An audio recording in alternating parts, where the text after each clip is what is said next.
For more on this, let's bring in Karl Rove. And Karl, just give us your assessment as we get primary day underway here in Pennsylvania. Wild day. I wouldn't be surprised if any one of the three Republican candidates for the U.S. Senate wins. I do think here at the end, Barnette has made a mistake in saying that she would not support the nominee of the party if she's not the nominee. But Fetterman is in front and has been on the Democratic side for a while.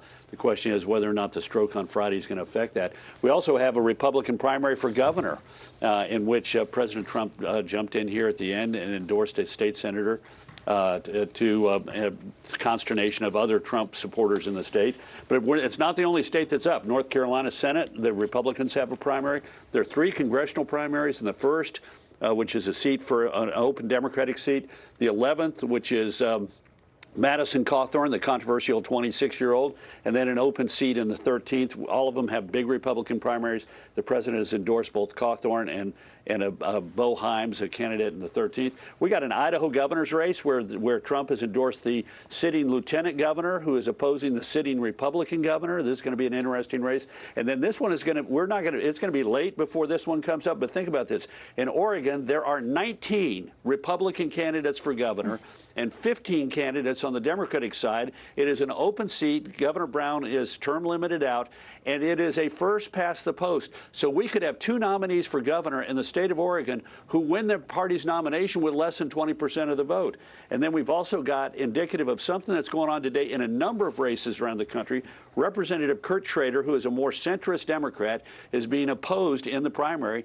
And then, you know, there are a lot more contests like that around the country, generally in open seats for the Democrats, where somebody who represents the left of the Democratic Party is muscled up and trying to beat somebody who is a more traditional Democrat. So all in all, if you're a political junkie, tonight is going to be a long night, thoroughly enjoyable, and lots of returns to dig into. You know, that Idaho race, a lot of you may not be aware of this, but, you know, the governor's being challenged by his understudy. And anytime he left the state, he would change the rules for the pandemic for the people of Idaho. Then he would come back and have to change it. I mean, remarkable stuff.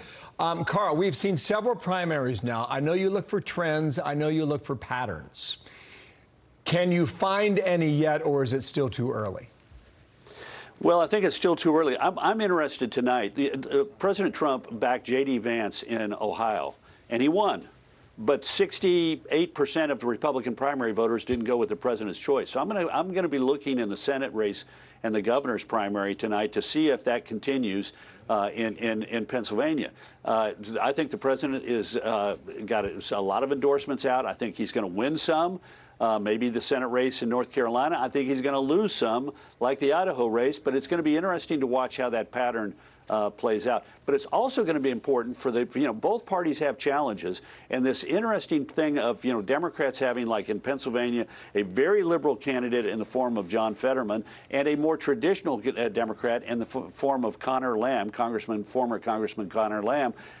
It's going to be interesting to see how all those shake out, because underneath the surface, we got a lot of these contests around the country between the left and more traditional Democrats, in which a large amount of money is being spent in congressional races, and it's going to be interesting to see how that plays out. I have a very quick answer on this, Karl. Do you think that any of the three Republicans that are in the front-runner position in Pennsylvania would beat John Fetterman in the Pennsylvania Senate race in the general? Well, I think both Oz, who has Trump's endorsement, and David McCormick would be very strong candidates in the general election. Catherine Barnette, I'm not certain. She's not been vetted by the press. There's lots of lingering questions.